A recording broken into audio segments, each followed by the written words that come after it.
গতকাল একটি অনাকাঙ্ক্ষিত ঘটনা ঘটেছে। সেনাবাহিনীর অস্ত্র কেড়েছে, তাদের কুপিয়ে জখম করেছে।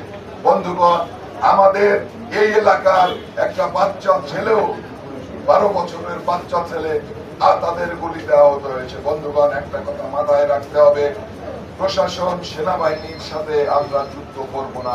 সেনাবাহিনী আমাদের বাংলাদেশ আওয়ামী লীগের প্রতিপক্ষ না।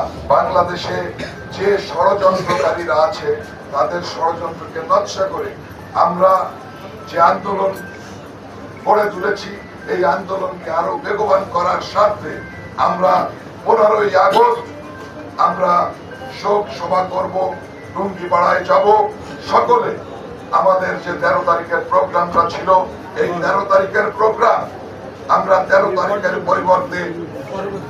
তারিখের পরিবর্তে 15ই আগস্ট উদযাপনের পরে করব।